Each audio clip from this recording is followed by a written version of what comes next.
Welcome to Sri Lankan English. මට කරදර කරන්න එන්න එපා. දිගටම සල්ලි ඉල්ලගෙන එන්න එපා. වදයක් වෙන්න එපා. අපි මේක translate කරලා බලමු.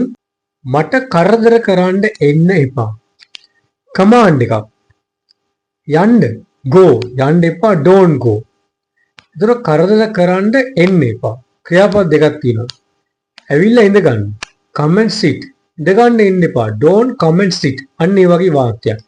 ඒතර කරදර කරන්න එනවා අපි කියන්නේ bother කියන verb එක භාවිතා කරනවා. ඒක bother somebody කෙනෙක්ට කරදර කරනවා. come ඊළඟ verb එක come. ඒතර මුලින්ම කියන්නේ එන්න එපා don't come and bother me and කියන conjunction එක සම්බන්ධ කරන verb දෙක don't come and bother me. මේක සරල වාක්‍යයක්. ඇවිල්ලා ඉඳ ගන්න එපා. don't come and sit. ඇවිල්ලා කන්න එපා. don't come and eat. ඒ වගේ don't come and bother me. don't come and bother me. දිගටම සල්ලි ඉල්ලගෙන එන්න එපා. මේක කමාන්ඩ් එකක් කලින් කිව්වාගේ. ඒතර මේ වාක්‍ය රටාව හඳුනා ගන්න ඕනේ. දැන් ඔයගොල්ලෝ සිංහලෙන් වාක්‍ය ඉංග්‍රීසියට ට්‍රාන්ස්ලේට් කරද්දී වාක්‍ය රටාව හඳුනා ගන්න ඕනේ. ඒතර ලේසි ට්‍රාන්ස්ලේට් කරන්න. දැන් මේක ඇහිච්ච ගමන් දන්නවා දැන් කියන්න ඕනේ අදහස දැක්කම දන්නවා මේ කමාන්ඩ් එක. ඒතර ක්‍රියාපදයෙන් පටන් ගන්න.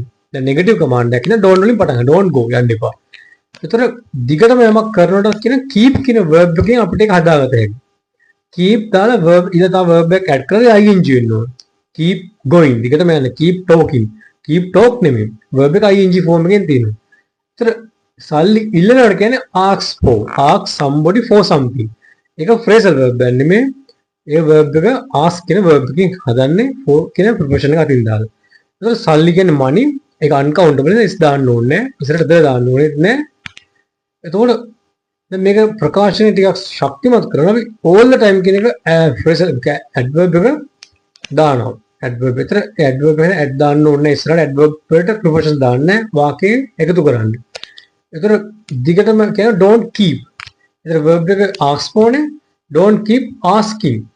තව මේකට me කියලා අතින් දා ගන්නවා ප්‍රකාශනය තව strong කරන don't keep asking me for money all the time. don't keep asking me for money all the time. දැන් සිංහල තියෙන විදිහටම ඉංග්‍රීසි වලින් හදන්න බෑ. ඒක පොඩ්ඩක් වෙනස් කරලා හදන්න.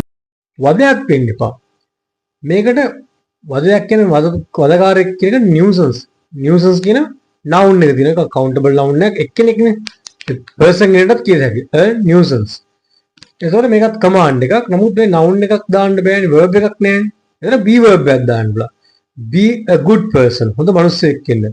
don't be a bad person. අරක මිනිස්සෙක් වෙන්න එපා.